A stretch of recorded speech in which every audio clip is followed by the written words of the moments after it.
Assalamu алейкум, құрметті оқушылар. Бүгін біз сіздермен 5-ші сыныптың БЖВ-сын талдайтын боламыз. 490-дағы номері 1-ші БЖВ, бұл бізде 2-ші нұсқа. Енді айта кететін жағдай, бұл жерде оқушылар, бұл ТЖВ сіздердің ТЖВ-ларыңызға сәйкес келеді, негізі 100%. Мұғалімдеріңіз сіздердің жай ғана бұның сандарын өзгерткен болуы мүмкін. Сол себепті есептің шығару жолына мән беретін болсаңыздар, сіздерден БЖВ, ТЖВ-да ешқандай қиындық болмайды. Енді бірінші есепті талдап бастайық, құрметті оқушылар. Енді бізде кесте берілген. Кестені не істейміз? Кестені бізге толтыруымыз керек екен. Енді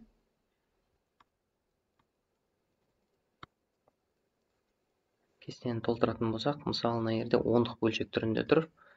Олымыз бізде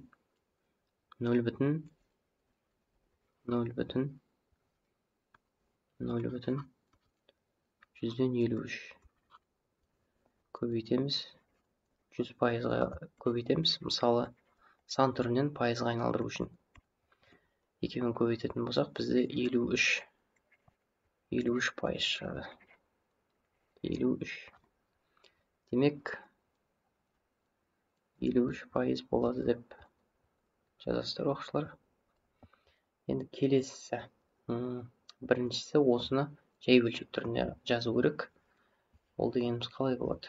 100-ден 53 деп жаза саласыздар.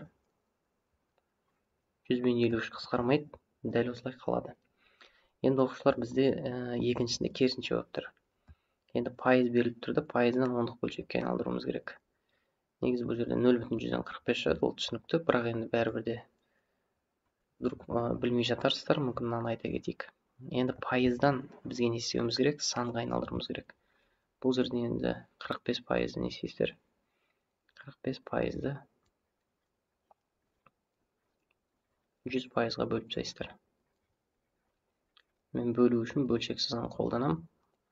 Осы жерде пайыздардың қысқарып кететінін сіздерге айтамын сол кезде. Енді ондық бөлшек түрінде бұл 0,145 болып жазылады. Ал енді, мысалы, мына екеуін қысқартатын болсақ, астына жазылайын, 5-ке қысқарады. 45-і 5-ке бөлсек 9, 100-ді 5-ке бөлетін болсақ, ол 20 шығады бізде. Демек, бізде ондық бөлшек түрінде 0,145, ал жай бөлшек түрінде ол 20-дан 9 болады екен. Қысқартылатын болса 20-дан 9. Енді келесі есебіміз, жай бөлшек берілген. Жай бөлшекті 17-ні 20-ға бөле саласыздар.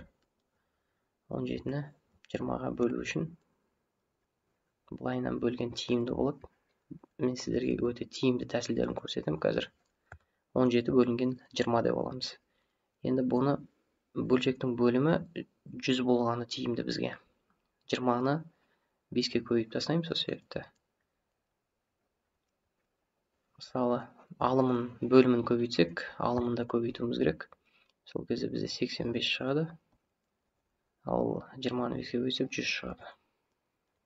Ол дегеніміз 0,185 болады деген сөз. Көрдік пе, оқушылар? 0,185 деп ондық бөлшекке айналдырып алдық. Енді басындағы айтқан сияқты, осы 0,185-ті естейміз. 100%-ға көбейте аламыз. Сол кезде бізде 85% шығады деген сөз. 85%. Мына бірінші есеп талданды, оқушылар. Енді құрметті оқушылар, менің каналым жаңадан басталып жатқан канал болғандықтан сіздердің қолдауларыңызға мұқтаж. Сол себепті арнаға жазылып, лайк басып, есепке байланысты комментарийлер жазуларыңызды сұранам. Сіздер үшін бұл жай ғана нәрсе болуы мүмкін, болмайтын шаруа. Ал маған бұл үлкен шабыт сыйлайды. Сол себепті менің 1000 подписчикке жеткізу арманымды орындауға өздеріңіздің үлестеріңізді қосып жіберсеңіздер. Келесі есепке кеттік. Енді 93 километрдің 40%-ын тап дейді. Енді бұл жерде оқушылар кәдімгі пропорциялық әдіспен шығара берейік. 93 дегенімізді 100% деп аламыз. Ал 40 енді x дейсіздер де осының 40%-ын табасыздар. X-ті табайық. X-ті табу үшін мысалы 93 пен 40%-ды көбейтеміз. 93 пен 40%. 40-ты жаза берейін. Пайызын жазудың қажеті жоқ, себебі 100-дің пайызы мен пайыздары қысқарып кете салады бәрібір. Енді бұл жерде оқушылар мысалы 1-0 мен 1-0-ын қысқартып жібере саламын. Енді 93-ті 4-ке көбейтетін болсақ 360 12 дұрыс қой, 360 12 372 болады. Көбейтетін болсақ, оны 10-ға бөлетін болсақ, бізде 37,2 шығады екен. Бұл бізде А-сы. Енді оқушылар Б-сын орындайық. Бұл да тура солай. 80-ді 100% деп алсаңыздар, X сызықша 270% дейді. Енді 270% ол 100-ден үлкен болғандықтан бізде қазір 80-нен үлкен сан шығады жауабы. Мысалы, мына жерде 40% 100-ден кіші болды ғой, сол себепті 93-тен кіші сан шығады. Енді бұл жерде де тура солай 80 мен 270-ті көбейтіп, не істейміз? 100%-ға бөліп тастаймыз. Пайыздарын әдеттегідей жазбаймыз. Енді мына жерде 1-0 мен 1-0-ын қысқартамын. Мына жерде 80-ның 1-0 мен 100-дің 1-0-ын қысқартып тастаймын. Сол кезде бізде 8 көбейтілген 27 қалады екен. Ал бөлшектің астында 1-ді жазбай қойсақ болады бәрібірде. Енді 160 болады, ал 8 жердегі 7 56.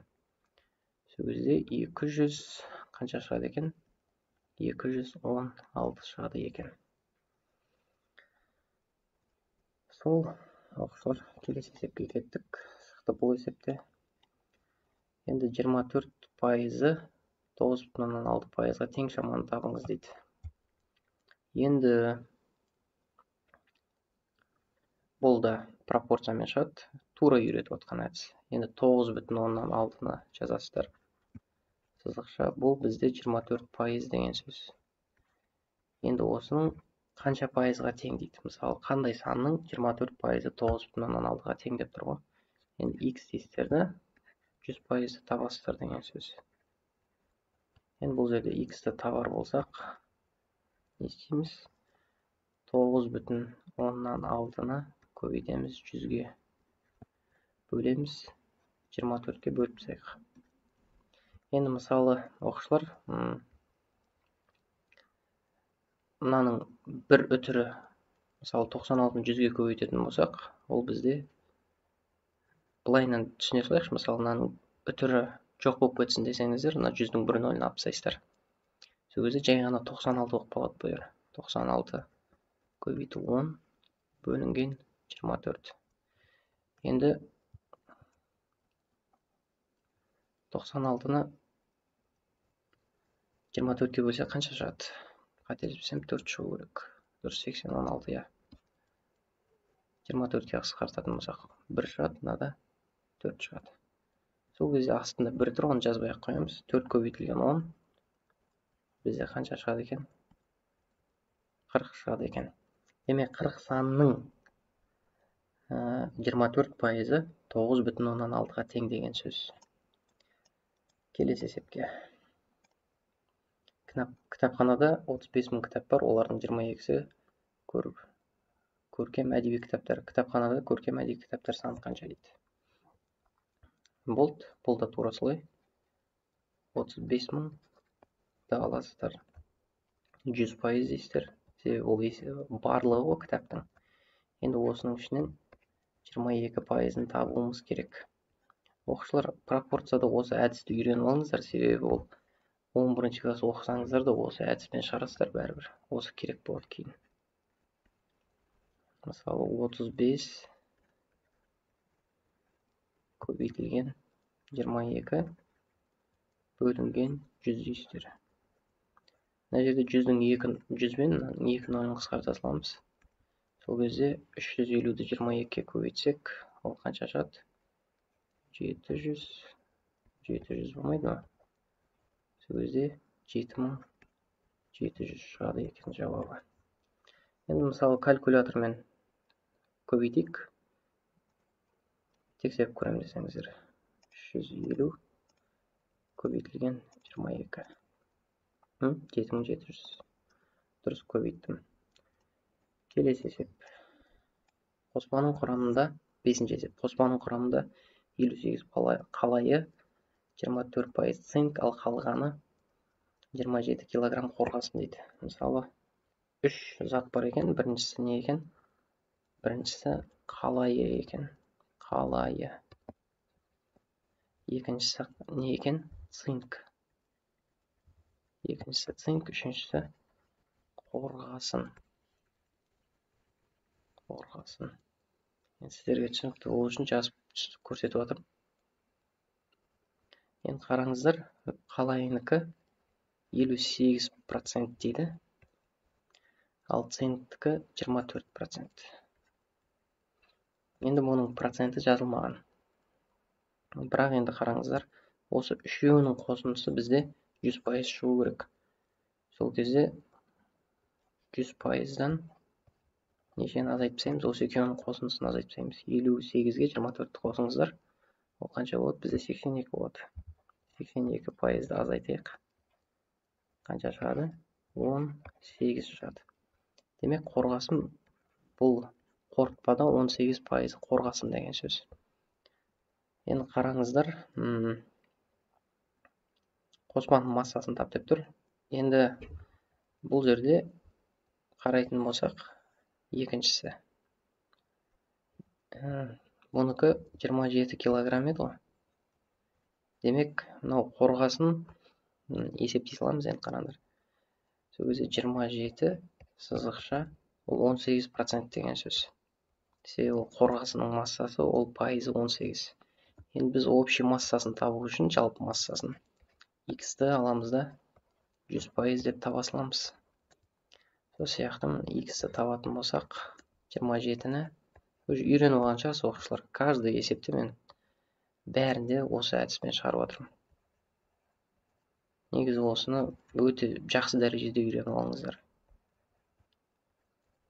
Енді 27 мен 18 ол 9-ға қысқарады, түсінікті. Мынада 2, мынада 3 қалады.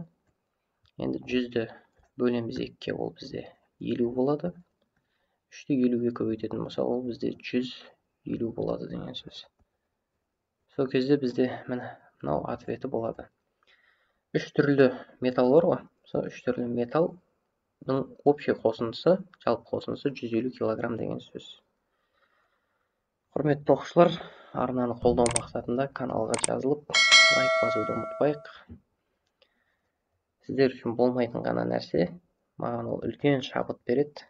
Менің 1000 подписчикке жетем деген мақсатыма өздеріңізде атсалысып жіберіңіздер. Келесі кездескенше сау болыңыздар. БЖВ-дан 5 деген баға алыңыздар.